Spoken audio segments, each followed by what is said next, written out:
Kita tahu bahwa rupiah saat ini berada di sekitar 15.000 per US dollar. Nah, Akang Teteh penasaran nggak sih, bisa nggak sih rupiah itu menjadi turun di bawah 15.000 per US dollar dalam 2 bulan ke depan? Nah, yuk tonton videonya. Nilai tukar rupiah terhadap dolar terus berubah setiap hari, dipengaruhi oleh inflasi, suku bunga, dan kondisi ekonomi global. Nah, dari data perubahan harian tersebut, kita bisa anggap perubahan tersebut sebagai data statistik. Dengan adanya data tersebut, kita bisa melihat atau menghitung rata-rata dan fluktuasinya. Yuk, Akang Teteh lihat caranya. Analisis peluang kurs rupiah. Nah, sebelum menjelaskan bagian perhitungan, aku bakal jelasin beberapa materi dahulu. Nah, untuk studi kasusnya, yaitu bagaimana cara memperkirakan peluang nilai tukar rupiah menembus level tertentu terhadap dolar dalam 2 bulan ke depan berdasarkan data historis dan faktor ekonomi global. Perubahan nilai tukar harian dipengaruhi oleh faktor ekonomi global yang kompleks. Yang pertama, nilai tukar rupiah berubah setiap hari. Nilai tukar USD atau IDR mengalami fluktuasi harian yang dipengaruhi oleh berbagai faktor ekonomi dan politik di seluruh dunia, sehingga memerlukan analisis statistik untuk memahami pola perubahannya. Yang kedua, dipengaruhi faktor ekonomi global. Pergerakan nilai tukar sangat dipengaruhi oleh kondisi ekonomi global, seperti kebijakan bank sentral, ketegangan geopolitik, dan kondisi pasar keuangan internasional yang menyebabkan ketidakpastian. Yang ketiga, perubahan ini dapat dianalisis secara statistik. Karena data nilai tukar bersifat fluktuatif dan acak, analisis statistik seperti penghitungan return, mean, dan deviasi standar diperlukan untuk memodelkan dan memprediksi pergerakan di masa depan. Analisis peluang fluktuasi kurs rupiah menggunakan pendekatan statistik. Yang pertama, pendekatan statistik dalam analisis kurs. Menggunakan data historis dan distribusi normal untuk memperkirakan peluang fluktuasi nilai tukar rupiah ke depannya. 2. Penggunaan data return harian. Data return harian diambil dari kurs USD atau IDR untuk mendapatkan gambaran yang lebih stabil dan analitis. 3. Asumsi distribusi normal. Dianggap bahwa return mengikuti distribusi normal yang memudahkan perhitungan, peluang, dan analisis probabilitas. 4.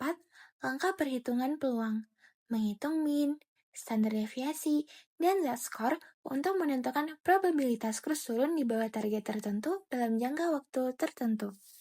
Nah, selanjutnya adalah implementasi data dan perhitungan statistik dalam analisis kurs rupiah. Yang pertama, pengolahan data historis. Data kurs harian USD atau IDR yang dikumpulkan sebanyak 307 observasi, kemudian diolah menjadi return harian untuk analisis yang lebih akurat. Yang kedua, perhitungan statistik deskriptif. Menghitung mean dan standar deviasi dari return harian menunjukkan tren dan fluktuasi kurs yang terjadi selama periode pengamatan. Yang ketiga, perluasan ke jangka waktu 2 bulan. Menggunakan asumsi distribusi normal, data diestimasi untuk periode 44 hari sehingga dapat memperkirakan kemungkinan pergerakan kurs dalam 2 bulan. Yang keempat, penggunaan z-score dalam probabilitas. Z-score dihitung untuk menentukan posisi kurs target terhadap distribusi yang diestimasikan, kemudian digunakan untuk memperoleh probabilitasnya. Oke, selanjutnya adalah sesi dari perhitungan studi kasus kali ini. Yang dimana di sini kami sudah memiliki data historis yang merupakan data dari nilai tukar USD terhadap rupiah yang diperoleh dari website satudata.kemendak.go.id. Nah, di sini yang sebelah kiri adalah data historis yang merupakan data mentah sebanyak 297 data.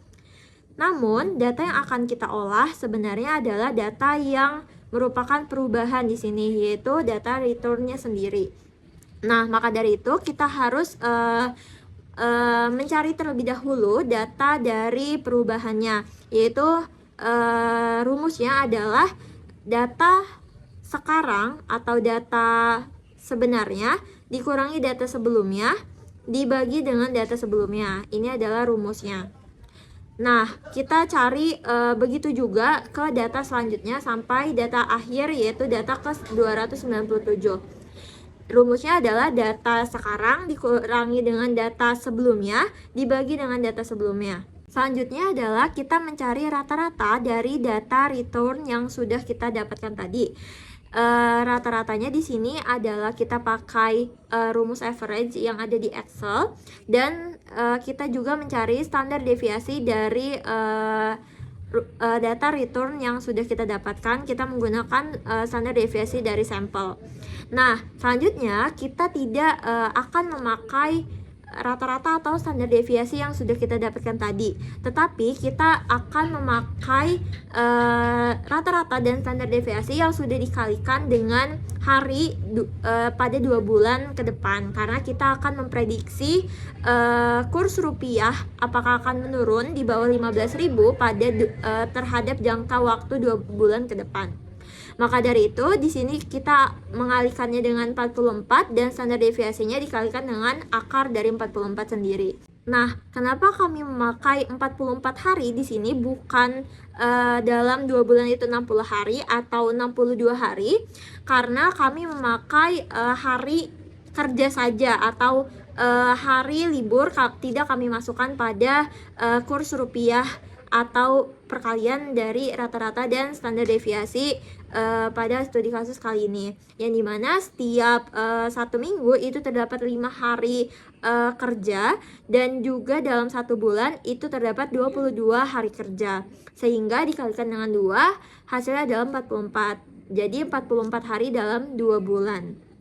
Kita sudah mendapatkan rata-rata 44 hari dan standar deviasi untuk 44 hari. Selanjutnya adalah kita akan mencari kurs targetnya, yang dimana target kita di awal adalah 15.000 dikurangi dengan data yang paling terbaru, yaitu data yang paling atas, dibagi dengan data yang paling atas, hasilnya adalah minus 0,117. Nah, setelah mencari kurs target yang merupakan X dari studi kasus kali ini, kita akan mencari Z-score-nya, yang dimana Z-score itu rumusnya adalah X dikurangi mu dibagi dengan standar deviasinya. Nah, di sini Z yang kita dapatkan adalah 0,293, dan selanjutnya kita akan mencari p-value dari Z-score-nya, yaitu 0,293 itu. Nah, di sini kita menggunakan rumus dari norm SDIS dan dari Z-score itu sendiri, dan didapatlah hasil 0,615. Nah, hasil dari 0,615 ini merupakan hasil dari sebuah peluang rupiah turun ke bawah 15.000 dalam 2 bulan, yaitu bisa disebutkan juga dengan 61,5% peluang dari rupiah turun di bawah 15.000 dalam jangka 2 bulan ke depan. Dan ini adalah gambaran grafik dari nilai p-value yang dihasilkan. Kurs rupiah memang fluktuatif, tapi dengan data historis kita bisa menghitung peluangnya dengan menggunakan distribusi normal. Nah, tapi perhitungan yang telah kita lakukan di sebelumnya itu bukan sebuah kepastian, melainkan gambaran seberapa besar kemungkinan rupiah mencapai level tertentu. Terima kasih sudah menonton video kami, Akang Teteh. Dadah!